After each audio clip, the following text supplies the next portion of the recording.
We've got an issue at the moment in McLaren Vale. The Uniting Church is selling a 2,500 square metre plot. It's got an 1844 Pioneer Hall and graveyard on that site, right in the dead centre of McLaren Vale. And there are grave concerns, sir, about what's going to happen with the future of this cemetery. Now, Chris Cotton, he's from Harcourt Wine Coast Real Estate, a good mate of mine. I ran into him at the supermarket the other day because it exploded on Facebook when this came up. It's a real concern for people in the local area. And, he sort of said that he might not be selling too many cemeteries into the future because he can't get to a lot of other listings because his phone's running hot about people who have got all sorts of questions about buying a cemetery. And there are still, I think he said 40 or 48 plots still to be sold there. So it's actually a bit of a money-making concern for someone with the right sort of experience dealing in funerals.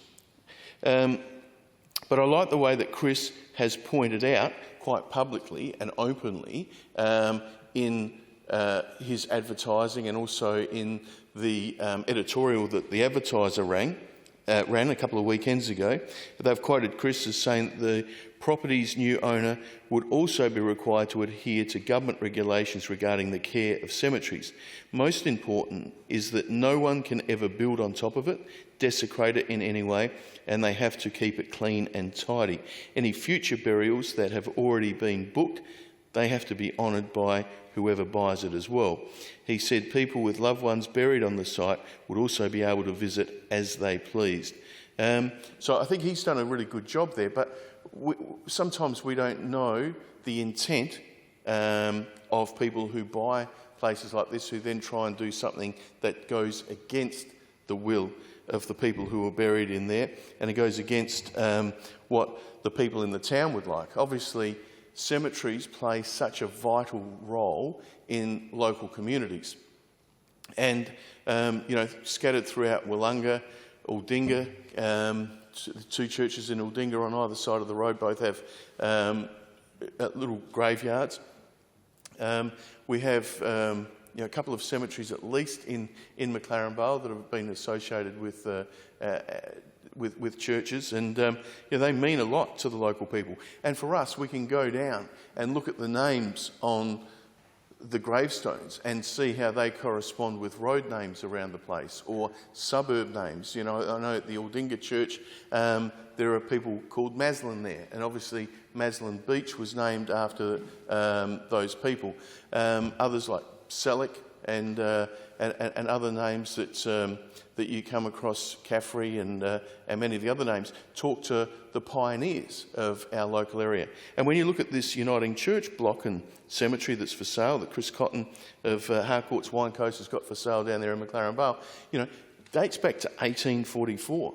Now, my great-great-grandfather came out on the Buffalo in 1836 with the pioneers who set up the colony. He ended up, he had a beautiful plot of land down at Partridge Street, Glenelg, but he thought he knew better. He'd sort of swapped that out for a block up at Prospect Hill, and he was going to go and find his fortune in gold prospecting. Of course, he didn't come up with any gold, had 15 kids, and they used to go down to McLaren Flat and do a lot of grape picking and things like that. So, back in 1844, the people that, my great-grandfather was knocking about with, some of them probably ended up in this cemetery that Chris Cotton's got for sale.